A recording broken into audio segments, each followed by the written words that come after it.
దేవునికి మహిమ కలుగునుగాక. ఉదయము దేవుని వాగ్దానం కొరకు ఎదురు చూస్తున్న మీ అందరికీ కూడా ప్రభు పేరిట నా హృదయపూర్వక వందనాలు. చాలా కుటుంబాలలో ఆశీర్వాదం కొరకు మన నిత్యము ప్రార్థిస్తూ ఉంటాం. ఏంటి అని అంటే, ప్రతి తల్లికి ప్రతి తండ్రికి కూడా ఒక బాధ్యతతో కూడిన ప్రార్థన చేస్తుంటాం. ప్రభువా, మమ్ములను మా బిడ్డలను మీరు దీవించండి, ఆశీర్వదించండి అని ప్రార్థన చేస్తూ ఉంటాం. ఎందుకనంటే తల్లిదండ్రులు జీవితాల్లో ఉన్న కష్టాలు, శ్రమలు, దుఃఖాలు బిడ్డల జీవితాల్లో ఉండకూడదు. కాబట్టి ప్రభువా, మా కుటుంబాన్ని నువ్వు కనికరించు, మా కుటుంబాన్ని నువ్వు దీవించు, మా కుటుంబాన్ని ఆశీర్వదించని చాలామంది ప్రార్థిస్తూ ఉంటారు.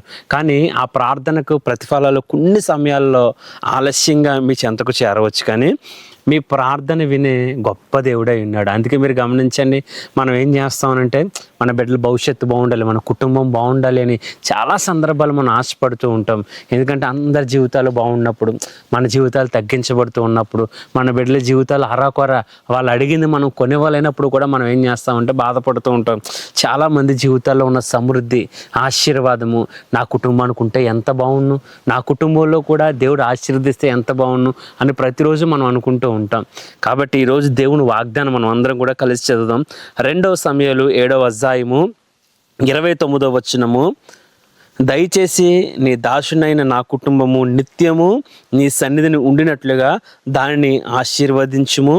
యెహోవా నా ప్రభువా, నువ్వు సెలవిచ్చి ఉన్నావు, నీ ఆశీర్వాదం నొందిన నా కుటుంబము నిత్యము ఆశీర్వదింపబడును గాక. ఇక్కడ చూడండి ఏమని ప్రార్థిస్తూ ఉన్నాడు అంటే, నీ దాసుడిని కనికరించి నా కుటుంబము నిత్యము నీ సన్నిధిలో ఉండినట్లుగా నువ్వు కృప చూపించు అంటున్నాడు.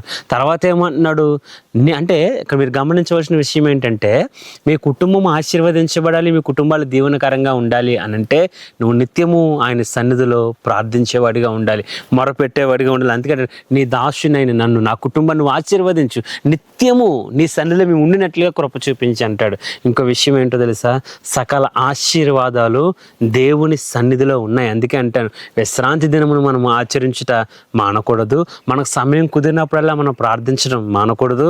నువ్వు ఎప్పుడైతే దేవునికి దగ్గరగా ఉంటావో, నీ కుటుంబం అంతా దేవుని సన్నిధిలో ఒలీవ మొక్కల వల్లే మీరు ఎదుగుతూ ఉన్నప్పుడు మీ కుటుంబానికి దేవుడు ఆ కృపను దయచూపుతాడు, ఆశీర్వాదాన్ని మీకు అనుగ్రహిస్తూ ఉంటాడు. అందుకే చూడండి, నీ ఆశీర్వాదము నొందిన నా కుటుంబం నిత్యము ఆశీర్వదింపబడును గాక.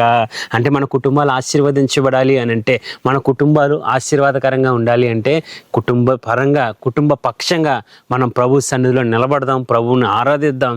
ప్రభువే మన కుటుంబాలను దీవించి బ్లెస్ చేసి ఆశీర్వదిస్తాడు. చాలా కుటుంబాల్లో ఎంతమంది కుటుంబం ఉన్నా ఒక్కరో ఇద్దరుగా మన మందిరాలకు వెళ్తూ ఉన్న వాళ్ళు దూరం అయిపోతూ ఉన్నాం. కానీ దేవుని వాక్యం ఏం సెలవిస్తున్నారు సార్, కుటుంబం ఆశీర్వదించబడాలి అని అంటే, మన దీవెనలు పొందుకోవాలి అని అంటే మనం అందరం కుటుంబాలుగా ప్రభువుని ఆరాధిద్దాం.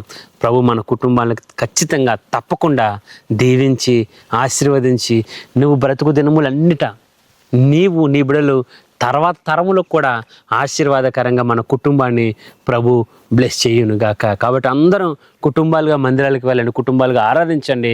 దైవ దీవులు అన్నీ కూడా మీరు సొంతం చేసుకోవాలని ప్రభు పేట మీకు అనుగ్రహిస్తూ ఉన్నాను, ప్రభు పేట నేను మనవి చేస్తూ ఉన్నాను. కాబట్టి దేవుడి ఉదయం మిమ్మల్ని అందరూ దీవించునుగాక. ప్రార్థన చేద్దాం. దేవా, నీకు వందనాలు. ఎంతమంది కుటుంబాలని మొత్తం ప్రార్థిస్తున్నారో వారి కుటుంబాలు పట్టబడును గాక, వారి కుటుంబాలకు రక్షణ వచ్చును గాక, కుటుంబ సమీపంగా వారి మందిరాల్లో ఉండి నేను ఆరాధించుందరు గాక. కాబట్టి ఖచ్చితంగా వారందరి జీవితాల్లో ఆశీర్వాదమునకు నిత్యము వారి కుటుంబము నిత్యము ఆశీర్వాదం ఉండును గాక. Amen, amen, amen.